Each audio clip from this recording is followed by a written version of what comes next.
চলুন আপনাদেরকে কৃষ্ণনগরের ঘূর্ণির মৃৎশিল্পের একটা স্টুডিও দেখিয়ে নিয়ে আসি। একেবারে উদার প্রকৃতির বুকে এমন সুন্দর স্টুডিও আমি তো আগে দেখিনি। আপনারা দেখেছেন কি? আসুন একটু মৃৎশিল্পী রানা মল্লিকের সঙ্গে কথা বলে নিই। নমস্কার। নমস্কার। বলছি, এই যে কাজগুলো হচ্ছে এগুলো কি সব কমপ্লিট হয়ে গেছে? হ্যাঁ, এগুলো সব কমপ্লিট হয়ে গেছে। আসামের একটা কৃষ্ণ মন্দিরের মোটামুটি 15 পিস মূর্তি এরকম অর্ডার আছে, তো অর্ধেক হয়েছে। কাজগুলো কবে নাগাদ চলে যাবে? এই কাজগুলো আপনার খুব জলদি এই কাজগুলোকে আমি রওনা করাচ্ছি।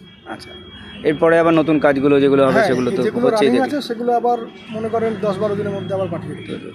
এই কাজগুলো করতে টোটাল কতদিন লাগলো? যেগুলো তৈরি হয়েছে সেগুলো আমার লেগেছে এক মাস মতো লেগেছে।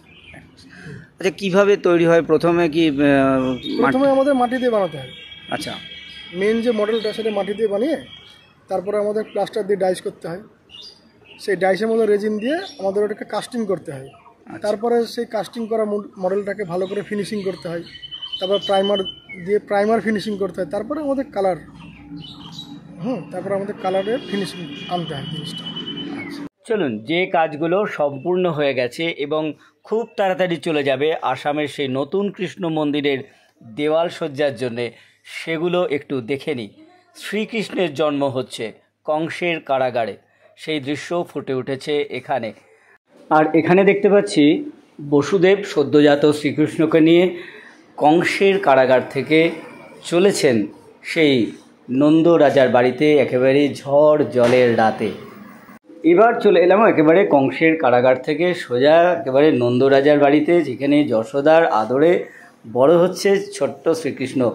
ননী চুরির দৃশ্য, কেমন ননী চুরি করছে দেখুন। ননী চোরা কি সুন্দর ফুটে উঠেছে রানা মল্লিকের এই কাজে। আর মা যশোদা একেবারে নটখট নন্দলালার পেছনে ছুটতে ছুটতে ক্লান্ত হয়ে পড়েছেন। এই দেখুন সেই দৃশ্য, একেবারে হাতে লাঠি নিয়ে ছুটছে। দুষ্টুমি করেছে, দেবও একঘা, এইরকম যেন প্ল্যান। জন্মগ্রহণ করার পর থেকে শ্রীকৃষ্ণকে যে কত অসুরকে মারতে হয়েছে তার কোনো ইয়ত্তা নেই। এই দেখুন বকাসুরকে বধ করতে হয়েছে, সেই দৃশ্য ফুটে উঠেছে এখানে। আর এইবার আমরা দেখব যে সে একটু বড় হয়েছে, সে গোপীদের বস্ত্র হরণ করেছে। এই দেখুন সেই বস্ত্র হরণের দৃশ্যর পরে আমরা দেখব যে আরও একটি অসুরকে বধ করছেন শ্রীকৃষ্ণ।